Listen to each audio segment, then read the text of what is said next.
एक बुद्धिमान आदमी जानता है कि उसके द्वारा लिए गए आज के फैसले उसके कल का निर्णय करेंगे, इसीलिए वह अपने फैसले हमेशा सोच विचार कर ही लेता है, क्योंकि वह जानता है कि उसके द्वारा लिया गया छोटे से छोटा फैसला सिर्फ उसको नहीं बल्कि उसके आसपास के लोगों को भी प्रभावित करेगा। हमारा जीवन किस प्रकार का होगा यह सिर्फ हमारे सोचने के नजरिए पर ही निर्भर होता है। उदाहरण के लिए एक छोटी सी कहानी सुनिए। दोस्तों, बहुत समय पहले की बात है। एक छोटा सा राज्य था। उस राज्य का राजा बहुत खुशहाल था। उसके पास किसी चीज की कोई कमी नहीं थी। प्रजा भी अपने राजा का खूब आदर सत्कार किया करती थी। प्रजा अपने राजा से बहुत खुश थी। लेकिन आज कुछ ऐसा हुआ था जिससे राजा की नींद हराम हो चुकी थी। राजा को रात भर नींद नहीं आ रही थी। 25 सालों से आज तक ऐसा कभी नहीं हुआ था। राजा के साम्राज्य पर आज तक किसी ने हमला करने का प्रयत्न तक नहीं किया था।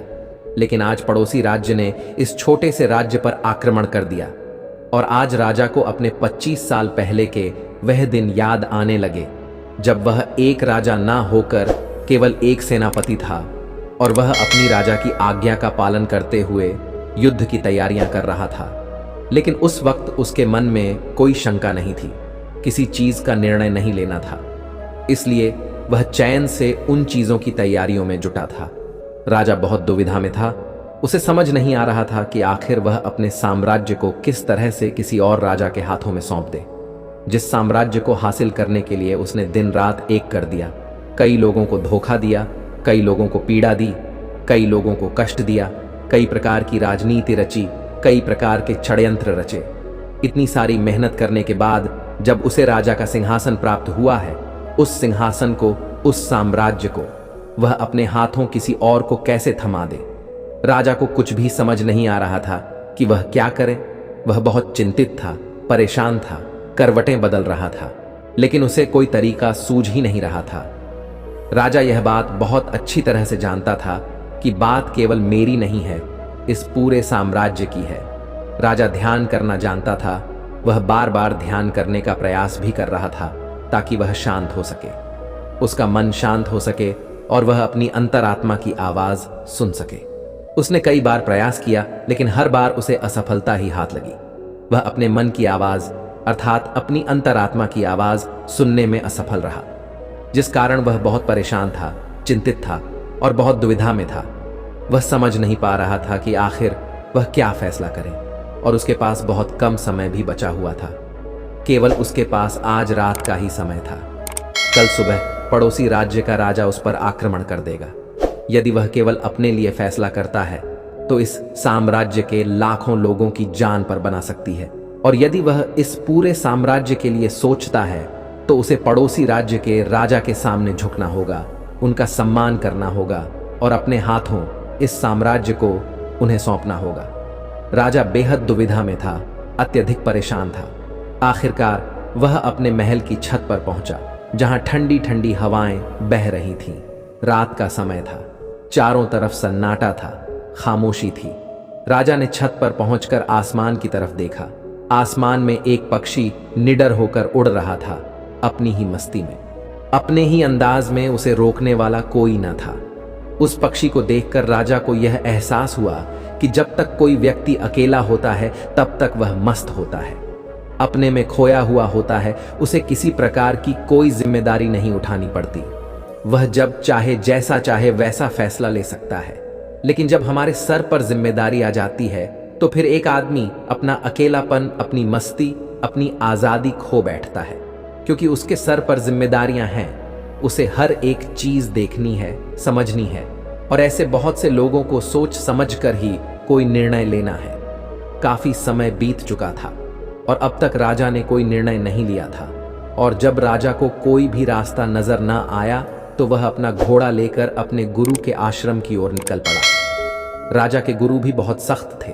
उन्होंने पहले से ही राजा को यह चेतावनी दे रखी थी कि जब तक कोई ऐसी दुविधा ना पड़े, जब तक तुम्हारे पर ऐसी कोई बड़ी समस्या ना आ पड़े कि तुम्हें मेरी जरूरत पड़े, तब तक तुम यहाँ पर कभी मत आना।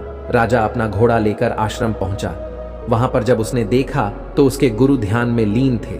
वह अपने गुरु के ध्यान को भंग नहीं करना चाहता था। अपने गुरु को ध्यान में देख उसके मन में एक बार फिर से द्वंद्व युद्ध चालू हो गया उसका। एक मन कहता कि गुरु को ध्यान से बाहर लाओ, तभी वहीं पर उसका दूसरा मन कहता नहीं नहीं, यदि गुरु को ध्यान से बाहर लाया गया तो यह उचित नहीं होगा, गुरु क्रोधित हो जाएंगे और फिर उसके बाद क्या होगा यह कोई नहीं जानता। वह द्वार पर खड़े होकर यह सब सोच ही रहा था। तभी आश्रम से आवाज आई, हे राजन, तुम दरवाजे पर खड़े होकर क्या कर रहे हो, भीतर आओ। राजा आश्रम के भीतर गया और उन गुरु को प्रणाम करके कहता है, गुरुदेव, आप तो मेरे मन की बातें भली भांति जानते हैं। आपको यह भी पता होगा कि आज मैं क्यों यहाँ पर आया हूँ और किस बात से मैं चिंतित हूँ। चिंता के कारण मुझे नींद नहीं आ रही। आप ही बताइए, मैं क्या करूँ? मैं किस तरह से कोई एक निर्णय लूँ? मैं किस तरह से अपनी अंतरात्मा की आवाज़ सुनूँ जिससे मैं निर्णय लेने में सफल होता हूँ? किस तरह से मैं एक सफल निर्णय लूँ और किस तरह से मैं अपने साम्राज्य को बचा पाऊंगा? राजा की यह बात सुनकर कुलगुरु मुस्कुराने लगे और राजा से कहते हैं, हे राजन, हर इंसान के दो मन होते हैं। एक मन उसे कोई काम करने के लिए प्रेरित करता है तो दूसरा मन उसी काम को टालने का प्रयास करता है, उस काम से पीछा छुड़ाने का प्रयास करता है और इन्हीं दोनों मन के बीच में हम फंस कर रह जाते हैं। हम किसी एक तरफ निर्णय नहीं ले पाते, हम किसी एक दिशा की तरफ नहीं बढ़ पाते और ऐसे समय पर हमारे मन में सवाल उत्पन्न होने लगते हैं कि जो फैसला हम लेने जा रहे हैं क्या वह सही है या फिर गलत। ऐसी स्थिति हमेशा आधी अधूरी हो जाती है और वह हमें अपने पूरे जीवन भर पछताने के लिए मजबूर कर देती है। तभी वह राजा कहता है कि गुरुवर, यह तो मैं भी जानता हूं और मैं भी इसी शंका में फंसा हुआ हूं। मैं यहां से निकल नहीं पा रहा। मुझे यह नहीं समझ आ रहा कि मैं किस तरफ जाऊं, मैं कैसे सही निर्णय लूं, मैं कैसे अपनी अंतरात्मा की आवाज सुनूं जिससे मैं एक सही निर्णय ले पाऊं। आप मुझे कृपा करके कोई मार्ग दिखाइए, कोई सही तरीका बताइए जिससे मैं सफल और सही निर्णय ले पाऊं, जिससे मुझे जीवन भर पछतावा ना हो। तभी गुरु उस राजा की बात सुनकर एक बार फिर मुस्कुराने लगे और राजा से कहते हैं, हे राजन, जीवन में कोई भी फैसला गलत या सही नहीं होता। यह तो हमारे मन की संरचना है, ये तो हमारे मन का माया जाल है। वास्तविकता तो यही है कि जो होना होता है वही होता है। हमारे और तुम्हारे करने से कुछ भी नहीं होने वाला, कुछ भी नहीं बदलेगा। लेकिन फिर भी हम अपने अहंकार में यह सोचने लगते हैं कि हम जैसा चाहते हैं हम वैसा ही करेंगे और जैसा हमें चाहिए बिल्कुल वैसा ही होगा। हम यही सोचते हैं कि हम अपने फैसले से दुनिया बदल सकते हैं और इसीलिए हम सही और गलत के चक्कर में फंस कर रह जाते हैं और हम कोई भी कदम आगे नहीं उठा पाते, कोई भी निर्णय नहीं ले पाते। लेकिन वास्तविकता तो यही है कि फैसला कभी भी गलत और सही नहीं होता। मान लो कि आज तुमने एक गलत फैसला भी ले लिया तो भी तुम्हें भविष्य में आगे चलकर सही सीख ही देगा, और यदि तुमने एक सही फैसला ले लिया तो वह तुम्हारे लिए कामयाबी बन जाएगी और वह तुम्हारे लिए आगे का रास्ता भी खोल देगी। देखा जाए तो वास्तविक तौर पर दोनों ही परिस्थितियों में तुम्हारा ही फायदा है, तुम्हारी ही उन्नति है। कम से कम ऐसे में तुम एक जगह पर ठहरे हुए तो नहीं हो, तुम्हारा मन इस शंका में फंसा हुआ तो नहीं है, तुम इस जाल से निकल चुके हो। तभी वह राजा उन गुरु से कहता है, हे गुरुवर, आप कहना क्या चाहते हैं? आप कहीं यह तो नहीं कह रहे कि मैं बिना सोच विचार के कोई भी निर्णय ले लूं? क्या ऐसा करना मूर्खता का प्रमाण नहीं होगा? आज मेरे ऊपर लाखों लोगों की जिम्मेदारियां हैं और वे ऐसे ही कोई भी फैसला कैसे ले सकता हूं? तभी गुरु मुस्कुराते हुए राजा से कहते हैं, हे राजन, तुम मेरी बात समझ नहीं रहे हो। मैं तुमसे ऐसा नहीं कह रहा कि तुम सोच विचार कर निर्णय ना लो, बल्कि मैं तो यह कह रहा हूं कि अच्छी तरह से सोच विचार कर निर्णय लो और अच्छी तरह से सोचने के बाद, पूर्ण रूप से सोच विचार करने के बाद तुम अपने दोनों मन को एक जगह पर सहमत करवाओ। यदि तुम अपने दोनों मन को एक निर्णय पर ला पाए, एक काम के लिए और एक ही दिशा में ला पाए, तो वही फैसला तुम्हारी अंतरात्मा का फैसला होगा। तुमने कई बार यह अनुभव तो किया ही होगा कि किसी काम में तुम्हारा मन तो लग रहा है, लेकिन बुद्धि तुम्हारा साथ नहीं दे रही, बुद्धि तुम्हारा विरोध कर रही है, और ऐसी परिस्थिति में हमारे मन और हमारी बुद्धि के बीच युद्ध चल रहा होता है। लेकिन यहाँ पर समझने वाली बात यह है कि जो बातें तुम्हारे मन से उठ रही हैं, वही बात तुम्हें सही रास्ते पर ले जाना चाहती है। वहीं पर तुम्हारी बुद्धि तर्क वितर्क करके उस रास्ते को साफ करना चाहती है, सभी प्रश्नों का निवारण करना चाहती है। जैसे मान लो कि तुम एक पहाड़ी पर जाना चाहते हो, जहां पर तुम्हें यह पता चला है कि वहां ढेर सारा सोना है, लेकिन इसके लिए तुम्हें घने जंगलों से होकर गुजरना होगा। तुम्हारा मन वहां जाने के लिए तैयार है, वह सोने को पाना चाहता है, लेकिन तुम्हारी बुद्धि तुमसे यह कह रही है जंगल बहुत घना है और बहुत खतरनाक भी है। वहां पर तरह तरह के विशाल जानवर रहते हैं, तरह तरह के जंगली जानवर रहते हैं और उसका रास्ता भी सुरक्षित नहीं है। वहां पर चोर, डाकू और लुटेरे भी हो सकते हैं, पर पता नहीं वहां पर रास्ते में कुछ खाने पीने को मिलेगा या नहीं मिलेगा, और तो और हमारी जान को खतरा भी हो सकता है। यही सारे प्रश्न हमारी बुद्धि खड़ी करती है, लेकिन इसका अर्थ यह नहीं कि तुम्हारी बुद्धि तुम्हें रोकने का प्रयास कर रही है, बल्कि वह तुम्हें सतर्क कर रही है। और जब तक तुम अपनी बुद्धि के सवालों का निवारण ना कर लो, तब तक आगे बढ़ना मूर्खता का प्रमाण ही होगा। ऐसे रास्ते पर जाने से पहले तुम्हें अपने खाने पीने की सामग्री का इस्तेमाल करना होगा। उसके बाद सुरक्षा के लिए कुछ हथियार और कुछ सैनिकों को भी साथ लेना होगा। और जब जब तुम्हारी बुद्धि पूरी तरह से संतुष्ट हो जाए, जब उसके सभी सवालों का निवारण तुम कर लो, तब तुम आगे बढ़ सकते हो, क्योंकि अब तुम्हारी बुद्धि के सभी सवालों का निवारण हो चुका है। लेकिन कुछ ऐसे लोग भी होते हैं जिन्हें पता होता है कि उस पहाड़ी पर खजाना है, लेकिन फिर भी, और वह यह भी जानते हैं कि रास्ता बड़ा कठिन है, लेकिन वह अपनी यात्रा कभी शुरू ही नहीं करते हैं। ये बात और है कि हो सकता है कि तुम्हें वहां पर पहुंचकर कोई खजाना ना मिले और तुम्हें वहां से खाली हाथ ही लौटना पड़े।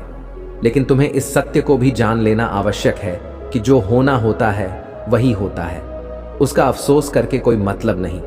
तुमने तो अपनी पूरी कोशिश की थी, तुमने अपना पूरा प्रयास लगा दिया था, लेकिन इसके बाद भी तुम्हें सफलता ना मिले तो इसका अर्थ यही है कि वहां पर तुम्हारे लिए जो होना था वही हुआ है। उसका अफसोस करके कोई अर्थ नहीं, लेकिन उसे यूं ही जाने भी नहीं देना चाहिए। उस हार से, उस अनुभव से हमें कुछ सीखना चाहिए, उसे सीख लेनी चाहिए, और उसके बाद तुम्हें अपनी कोशिशों को और भी ज्यादा बेहतर बनाना चाहिए। सिर्फ इसी चीज पर काम करना चाहिए, ना कि व्यर्थ बैठकर पश्चाताप करना चाहिए, अफसोस करना चाहिए। मैं तो तुम्हें बस यही समझाना चाहता हूं कि अंतर आत्मा की आवाज हमें तब सुनाई देती है जब हमारा मन और हमारी बुद्धि दोनों एक बात पर पूर्ण रूप से सहमत हो जाते हैं। तभी वह गुरुवर उस राजा को सावधान करते हुए कहते हैं, हे राजन, मेरी एक बात और अपने दिमाग में अच्छी तरह से बैठा लेना। जब भी कोई हानि होती तो वह अपने पीछे पश्चाताप और अफसोस जरूर छोड़कर जाती है। तुम्हें हमेशा अपनी हार पर ऐसा ही लगेगा।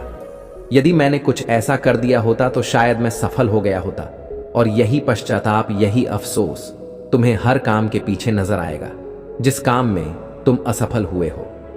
जब भी कोई व्यक्ति असफल होता है तो वह यही सोचता है कि यदि मैंने इस काम को उस तरीके से कर दिया होता या फिर उसके कहे के अनुसार कर दिया होता तो शायद मैं आज यहां पर सफल हो चुका होता।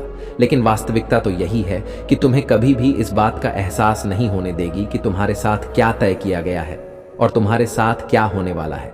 हाँ, यह बात और है, कुछ सचेत और कुछ जागरूक लोग ही इस बात को जान पाते हैं कि उनके साथ आगे क्या होने वाला है। इसलिए वह कभी भी उस चीज के होने का पश्चाताप नहीं करते, उसका अफसोस नहीं करते, क्योंकि उन्हें पूरा पता होता है कि आखिर क्या होने वाला है, और वह अपनी पूरी कोशिश करते हैं। उसके बाद जो कुछ होना था वह तो होना ही है, उसमें पछतावा करके क्या होगा। किंतु जिन लोगों को अपने फैसले पर यकीन नहीं होता, वह हमेशा केवल सोचते ही रह जाते हैं। वह हमेशा अतीत के बंधनों में बंधे रह जाते हैं, दुखी रहते हैं, रोते रहते हैं, लेकिन वह अपने जीवन में कुछ नहीं कर पाते। लेकिन एक बुद्धिमान व्यक्ति यह भली भांति जानता है कि अतीत को बदला नहीं जा सकता। हाँ, उसे सीख जरूर ली जा सकती है, लेकिन उस पर बैठकर अफसोस करना व्यर्थ है। किंतु वर्तमान में हम सही निर्णय ले सकते हैं, और भविष्य जो कि हमारे हाथों में है ही नहीं। इसके बाद उन गुरु ने राजा को वहां से जाने का आदेश दे दिया और वह वापस से ध्यान में लीन हो गए। और गुरु की सारी बातें सुनकर राजा के मन में जो द्वंद्व युद्ध चल रहा था वह पूरी तरह से शांत हो चुका था। राजा वापस महल लौटा और उसने शांतिपूर्वक अपने मन और अपनी बुद्धि को एक ही निर्णय पर सहमत करवाया, और वह था कि हम युद्ध लड़ेंगे।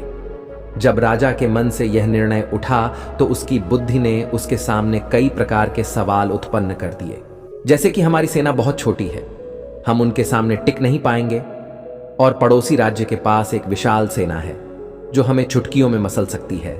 उनके पास तरह तरह के हथियार हैं और लड़ने का कौशल भी है। और ऐसे ही कई प्रकार के सवाल उसकी बुद्धि उससे कर रही थी। उन सभी प्रश्नों का जवाब देते हुए राजा आगे बढ़ता चला गया और वह इसी निर्णय पर पहुंचा कि हम युद्ध लड़ेंगे। यदि हम सही रणनीति से सही तरीके से युद्ध लड़े तो हम छोटी सेना के साथ ही उन्हें हरा सकते हैं। इसके के बाद वह राजा चैन की नींद सो गया और अगली सुबह उसने अपने सेनापति को आदेश दिया कि हम युद्ध लड़ेंगे। सेना को तैयार